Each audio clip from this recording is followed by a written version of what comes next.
Buenas a todas y todos ustedes. Mi nombre es Vicente Monleón Oliva. Soy doctor en investigación en didácticas específicas por la Universidad de Valencia, concretamente en la especialidad de artes visuales, y también trabajo como maestro de educación infantil, siendo funcionario de carrera con destino definitivo en la Comunidad Valenciana. Paralelamente a estos aspectos profesionales, también preparo y coordino oposiciones al cuerpo de maestros y de maestras de la educación infantil a través de la Academia Innova Opositando e imparto talleres de inglés y de memoria en la Asociación Vecinal y Cultural Tres Forques de Valencia, mediante la empresa de actividades extraescolares EP Servicios Educativos, con quien también colaboro coordinando actividades extraescolares. Y en esta ocasión vengo a compartirles una comunicación para el Congreso EPAC 9, es decir, para el noveno Congreso Internacional Educación, Patrimonio y Creatividad, la cual en este caso lleva por título Ecofeminismo y cinematografía, análisis de San como heroína de Estudio Ghibli. Aquí les presento el índice que se va a seguir a lo largo de esta presentación, comenzando por una introducción a través de la cual se llega hasta el marco teórico, mediante el cual se comparten los conceptos clave que sirven de fundamento para el estudio, también se comparten las líneas metodologías seguidas en la investigación, pudiendo así llegar a exponer y discutir los resultados y finalmente a concretarlos en una serie de conclusiones que se tienen en cuenta para generar un mayor conocimiento a dicho campo de estudio. En cuanto a la introducción,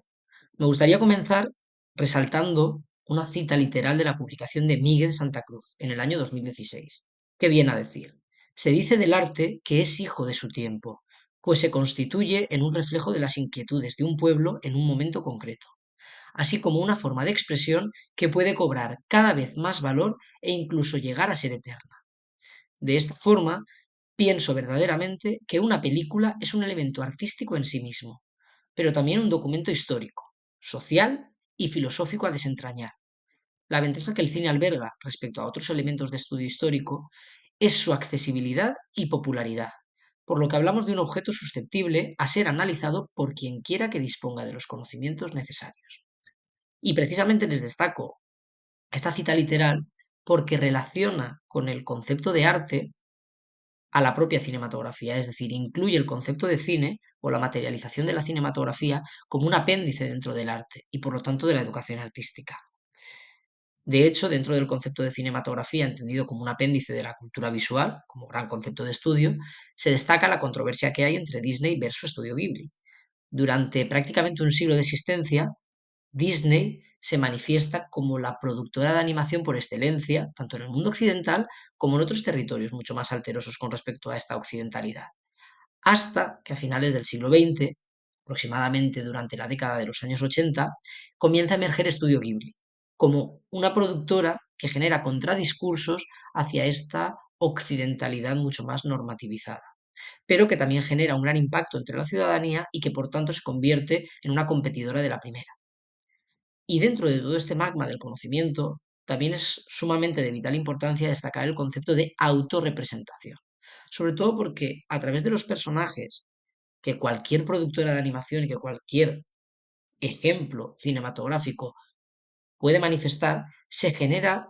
una representación de identidades muy concretas, a través de las cuales las personas pueden autoidentificarse y por lo tanto autorrepresentarse. Y precisamente es a través de las películas, o concretamente de la muestra de estudio que se selecciona en esta investigación, el querer darle valor a este concepto de autorrepresentación, para ver cómo el personaje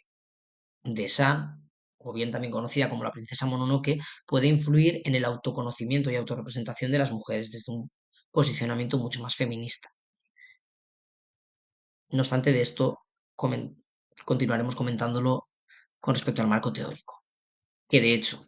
uno de los primeros conceptos claves que hay que tener en cuenta es el de feminismo y ecologismo. Por un lado, el feminismo entendido como un movimiento sociocomunitario que sobre todo va abogando a generar una igualdad en derechos entre mujeres y hombres.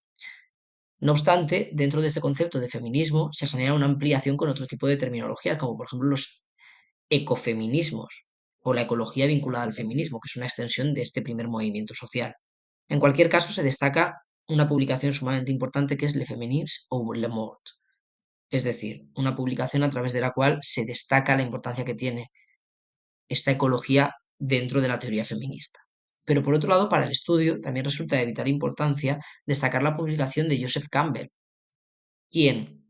A través de su obra destaca la división del viaje heroico en 12 etapas, a través de las cuales los personajes que ejercen el rol de héroes o de heroínas las van atravesando. Y que precisamente es la investigación que se lleva a cabo a través del personaje de la princesa Mononoke. En cuanto a la metodología, sobre todo se va a partir del concepto de investigación educativa basada en las artes, y para ello se rescata la publicación de Rubio, Marín Viadel y Roldán en el año 2022, quien destaca que este tipo de metodologías artísticas sobre todo prestan especial atención al concepto de arte y al análisis artístico que se hace a partir de estos productos meramente estéticos y por lo tanto artísticos, pero desde un punto de vista educativo, para generar una mejora en cuanto a los procesos pedagógicos, didácticos y de actualización e innovación educativa. Concretamente, en cuanto al método de estudio o de investigación, se atiende a una revisión crítica del cine o de la cinematografía, porque a través de la selección del recurso cinematográfico La princesa Mononoke se presta especial atención a los discursos tanto orales como visuales o audiovisuales que se difunden a través del mismo. Y también a la investigación basada en imágenes, porque precisamente a lo que se presta la atención y que precisamente se analiza desde un punto de vista mucho más visual son las propias imágenes o secuencias de estas que aparecen en el largometraje en cuestión. A partir de aquí se llega al apartado de resultados. Y en primer lugar, con esta investigación surge una controversia entre si es más significativo considerar a Asitaka, es decir, al varón del largometraje, como héroe del propio largometraje, o a San, cuyo nombre lleva por título la película, es decir, La princesa Mononoke, en cuanto a ciclo heroico. No obstante, a través de diversas publicaciones y a través de una mirada crítica y feminista, se destaca que finalmente es la propia San quien debe ser considerada como heroína de la misma, y que Asitaka sería simplemente un aliado de esta durante su viaje o su ciclo heroico. Así es como es posible llegar, en cuanto a resultados se refiere, a las 12 etapas de este viaje heroico. En la etapa número uno, es decir, la del mundo ordinario, se destacaría el momento en el que San, como princesa Mononoke, vive en paz y tranquilidad junto a los animales del bosque, a los espíritus y a la familia de lobos, quien la cría desde su nacimiento. No obstante, en la etapa número 2, con la llamada a la aventura, se aprecia el ataque que San emite contra Lady Ebosi, para manifestar así, de esta manera, la incompatibilidad que tiene en cuanto a pensamientos y sobre todo el ansia de lucha para mejorar la situación de las personas o de los seres y deidades que habitan el bosque. En la tercera etapa, con respecto al rechazo a la llamada, en cuanto San intenta matar a Lady Ebose sin contemplar otro tipo de soluciones y por tanto rechaza la ayuda de Asitaka, quien, únicamente manifestándose como humano, le tiende la mano para ayudarla en lo que respecta a mejorar la condición y la ecología del entorno ambiental en el que se encuentra. Precisamente, este personaje de Asitaka es quien podría considerarse como mentor, así como también otros personajes de la historia, como por ejemplo Moro, como diosa o deidad del bosque y quien cría la propia Sa, y se materializa a través de la figura de un lobo. Siguiendo con sus etapas, en la número 5 aparecería el cruce del umbral, que es el momento en el que Asitaka salva a la propia San, y a partir de este momento San inicia un debate interno con respecto a la bondad o la maldad que puede adentrarse dentro de la identidad de la humanidad. Y por lo tanto es el momento a partir del cual comienza a vislumbrar una posible bondad dentro de este grupo de habitantes. Posteriormente se inician una serie de pruebas, aparecen aliados y enemistades, que es cuando sobre todo este cuestionamiento del odio comienza a hacerse latente. Más adelante, en la séptima etapa, aparece el acercamiento a la cueva profunda, el momento en el cual San trataría de adentrarse en la lucha para salvar al propio dios del bosque. También aparece una prueba suprema, en la cual San, en este caso de la mano de Asitaka, junto a la ayuda de la persona de Asitaka, consiguen recuperar la cabeza del espíritu del bosque y retornársela. Llegando a las últimas etapas del ciclo heroico, en la novena,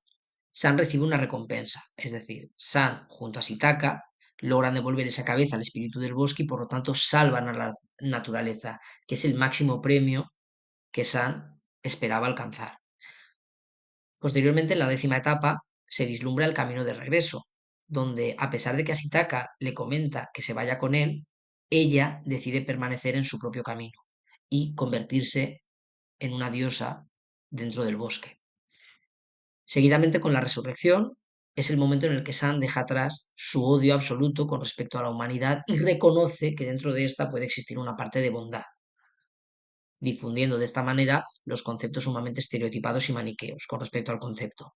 Y finalmente, en la última etapa, la número 12, aparece el regreso con el elixir, que es el momento en el que la vida ha retomado al bosque, la ecología está mucho más latente y por tanto San puede seguir en esa lucha por preservar el entorno natural, pero siempre desde el respeto hacia otro tipo de alteridades y o de realidades como la propia humanidad.